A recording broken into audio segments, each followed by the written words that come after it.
Hey, I'm Olivia Evans. I'm 28 and have fought tooth and nail to become a marketing executive. Sounds great, right? It is, except for one little problem, my family. Specifically, my dad, Richard Evans. He's this hotshot businessman who's always made me feel like I'm never enough. Growing up, it was all about Mark. Mark this, Mark that. My cousin, the golden child of the Evans family. I swear, if my dad could have swapped me for him, he wouldn't have fought twice. I remember once when I was 10, I was so excited because I'd won first place in the school science fair. I ran into Dad's office, trophy in hand, beaming. And what did he say? "That's nice, sweetie. Did you hear Mark made the varsity football team as a freshman?" I mean, seriously, it was always like that. Mark was perfect, and I was just there, an afterthought. The only person who ever truly understood me was my mom. She was my rock, always ready with a hug and words of encouragement. When she passed away when I was 18, my world collapsed. Dad, he buried himself in work, leaving me alone to deal with my grief. Now, here I am, dreading another annual family reunion at Dad's fancy estate. As I pack my bag, my phone buzzes. Aunt Susan. "Hey, sweetie, can't wait to see you tomorrow." "You're coming, right?" I sigh, typing back a quick, "Wouldn't miss it," before tossing my phone aside. Why do I keep putting myself through this? I mutter, throwing a few more outfits into my suitcase. The next day, I pull up to Dad's estate, my stomach in knots. I spot Uncle Tom's car in the driveway, which means the golden boy is already here. Great. I ring the doorbell, plastering on my best fake smile. Aunt Susan opens the door, her face lighting up. "Olivia, look at you, sweetie. You get more beautiful every time I see you." I force a laugh. "Thanks, Aunt Susan. You look great too." She ushers me inside, chattering away. "Everyone's out back. Your father's grilling, and oh, Mark brought his new girlfriend. She's just lovely." Of course he did. I bet Dad's already planning their wedding. I take a deep breath and step onto the patio, forcing a smile as I approach the group. Dad's at the grill, and Mark's beside him, looking as smug as ever. "Well, well, look who finally decided to show up," my father says, his words slightly slurred. "Traffic was awful," I lie, trying to keep things civil. "How's everyone?" Mark jumps in.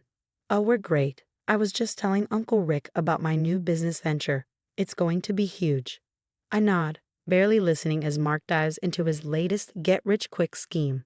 My eyes wander around the patio, scanning the familiar faces of my relatives, all hanging on Mark's every word. Aunt Susan appears beside me, handing me a glass of wine.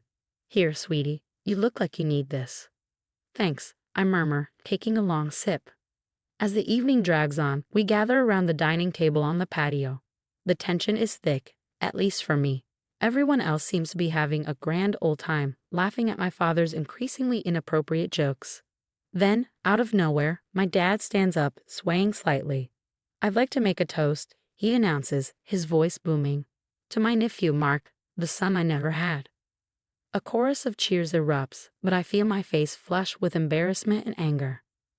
"Mark, my boy," my father continues, "you've made me proud. Your new business venture is exactly the kind of innovation this family needs, unlike some people." His eyes flicker toward me just for a second before looking away.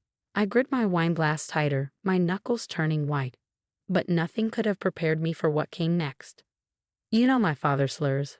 I always thought having kids would be great, but sometimes mistakes happen. The table falls silent.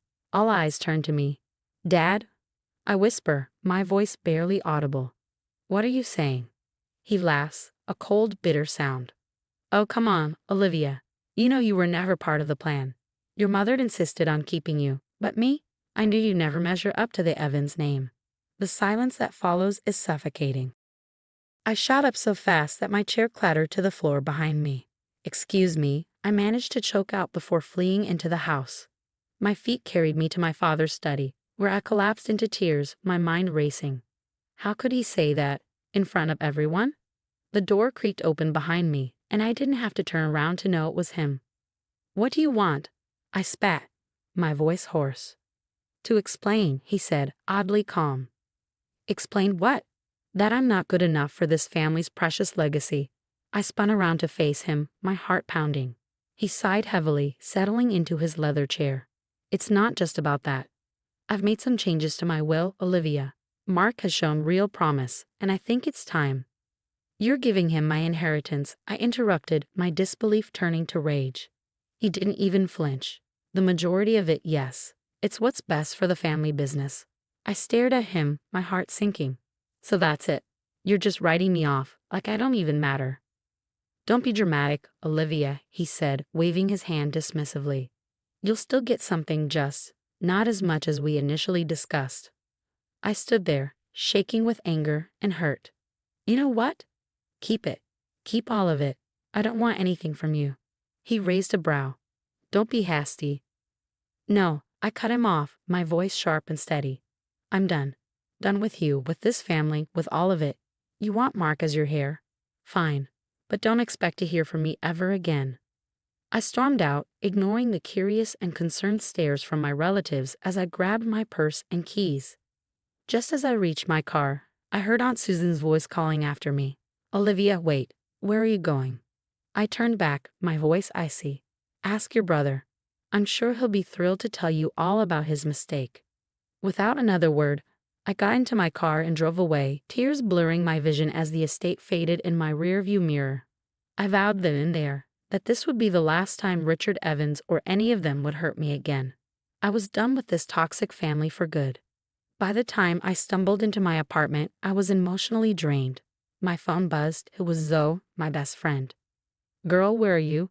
I thought we were grabbing drinks tonight. Her text read.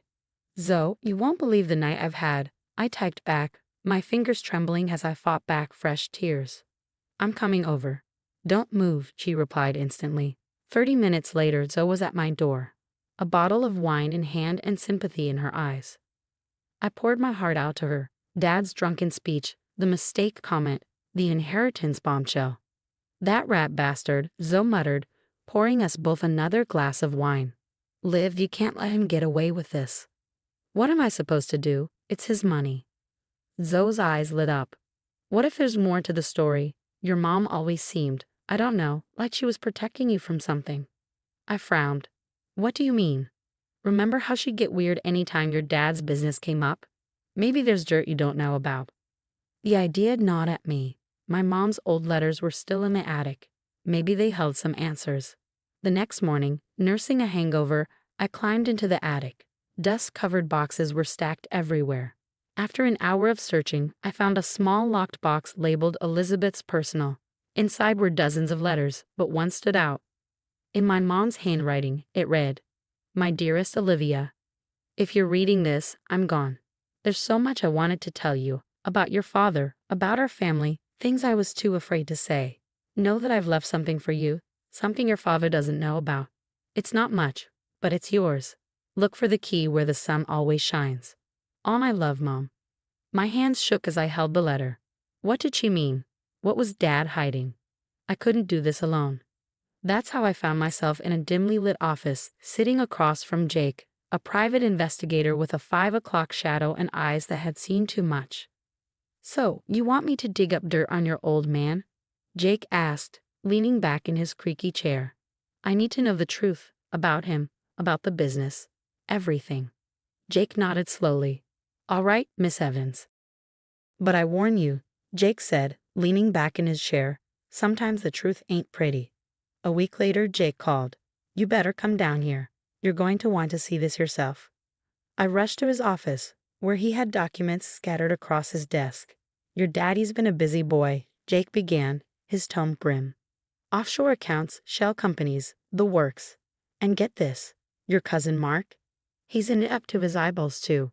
I flipped through the files, my stomach twisting with every page. Fraud, embezzlement, insider trading. It was all there in black and white. There's more, Jake added. Your mom, she knew. That's why she set up a separate account for you. It's not much compared to your dad's fortune, but it's clean, and it's all yours. I sat there stunned. Mom had known all along. She tried to protect me the only way she could. What do I do now? I asked, my voice barely above a whisper, overwhelmed by the weight of it all. Jake leaned forward, his eyes steady. That's up to you, Miss Evans. But if I were you, I'd make him pay. As I left Jake's office, my mind was spinning. I had the truth now. But what was I going to do with it? One thing was clear, this wasn't over. Not by a long shot. Dad and Mark thought they could push me aside, but they had no idea what was coming. And now here I am, standing outside Dad's office, my heart pounding like a jackhammer. The USB drive in my hand feels like it weighs a ton. It's showtime. I stride in, channeling all the confidence I've learned to fake over the years. Dad and Mark look up, surprise flickering across their faces before it hardens into annoyance. "What's the meaning of this, Olivia?" Dad barks, his voice sharp. I smirk, feeling the power shift in the room. "Oh, just thought I'd drop by for a little family meeting. You know, to discuss offshore accounts, fraud, the usual Evans family business." Their faces? Priceless. I wish I had a camera. "You can't prove anything," Mark sputters, his voice shaky. "Actually, cousin dearest," I say, pulling out the USB drive, "I can. And I will. Unless." Long story short, I walked out of that office with my rightful share of the company and a very legally binding agreement. Turns out, I'm pretty good at hostile takeovers. So what's next for Olivia Evans? Who knows? But one thing's for sure. I'm done living in anyone's shadow. This is my story now, and I'm just getting started. The story of Olivia Evans has come to an end. What would you do if you discovered your family's dark secrets? Would you expose them, even if it meant destroying your family's reputation? Or would you stay quiet to protect your loved ones? How far would you go for justice? Is revenge ever truly worth it? Share your thoughts in the comments below.